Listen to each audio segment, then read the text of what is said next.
From Gramp's diary, entry 3, April 1961. History will remember this month for the Bay of Pigs fiasco. I remember it because I accidentally became a spy. I was 70 years old and looking for a chess club advertised on a corkboard near DuPont Circle. The flyer had no address, just a phone number and the words "Strategic Thinkers Welcome." That should have warned me. When I walked into the beige building on East Street in W, there was no sign, no flag. Only a receptionist who examined my face the way customs officers used to look at passports in the war years. "You're late, Mr. Gray," she said. "My name is not Gray," I replied. She smiled thinly. "Exactly." Before I could protest, a man in a narrow tie ushered me through a door that locked behind us. They brought out a folder which they said contained my test results. Test results? I wondered. I thought physicians were sworn to secrecy. How on earth did they get my test results? "They're good, I hope," I said, smiling. The serious-looking lady in the room eyed me as if I had said something inappropriate. Then the complaints began. They complained that I failed surveillance because I made eye contact. They complained that I spoke too kindly during mock interrogations. One instructor slammed his clipboard and said, "You do not offer suspects sandwiches." I still don't understand why that's wrong. Hunger makes people dishonest. They said my handwriting was too personal. They said I kept humming during code exercises. They said I refused to lie convincingly. When I asked how one lies unconvincingly, no one answered. I heard one agent whisper, "This is either tradecraft beyond us or a catastrophe."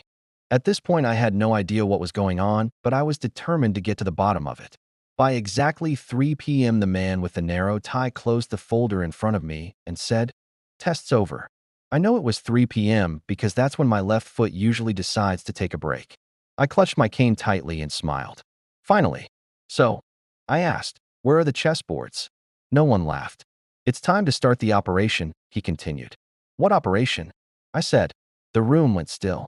A woman at the far end lifted her head slowly, as if reassessing a puzzle piece that didn't fit. "This is no longer a drill," she said. "From this moment on, everything is live." Oh, escalation. Very theatrical. Secret clubs always pretend the game has become real. It weeds out the unimaginative. They spoke in clipped phrases then, the same ones they had been repeating all day. Eyes open. Say nothing unnecessary. Trust the earpiece. Do not improvise. They led me down a stairwell I hadn't seen before. The air changed. Cooler. Outside, engines idled. Black sedans. Vans with antennas. Men pretending not to watch me while watching me very closely. Excellent production value, I thought. They clipped a wire behind my ear. It tickled. "Repeat the call sign," a voice said softly. "Walter," I replied. A pause. "Say it again." "Walter," I said patiently. Chess clubs can be very particular. Someone sighed in my ear. "Just proceed." They positioned me on a street corner near Rock Creek Park. I was told where to stand. Where not to stand. Which hand to keep free. What phrases to say if approached. "If he says cold morning, you answer, 'I understand,'" I said. I did not. Cars passed. Pedestrians drifted. Then a man appeared, exactly as described. He held an envelope. As he walked, he scanned the street. I heard breathing in my ear. Fast. Controlled. Target in view. I noticed the feet before anything else. One man shifted his weight repeatedly. Heel lifted. Toes angled outward.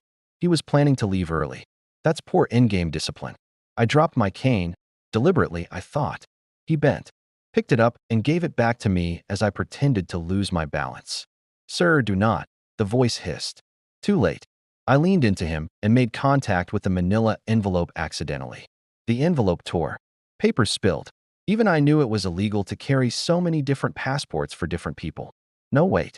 They're the same person. I wanted to ask nicely why he was breaking the law, but he panicked and ran. Then the world shattered into motion. Go, go, go. Agents surged from everywhere. Vans screeched. Someone grabbed me and pulled me back. Later, in the quiet room, they told me I had stood in the wrong place. "I was following the pattern," I said. That was when someone finally checked the file. And the game ended for real. "He's not one of ours," they whispered. Confusion. Then laughter. Nervous, relieved laughter. They escorted me out politely. No chessboard. No dues. The real chess club met the next day in a church basement. A bunch of old men with stiff joints and yellowing teeth. Except for mine, of course. Terrible players, all of them. None would believe me when I told them I'd been a government spy for a day. Here there were no tests at all. Disappointing, really, but a very satisfactory end. Thanks for listening to another entry from Gramp's diary here on Short Story Alley. If you enjoyed it, please like and subscribe for more. See you next time.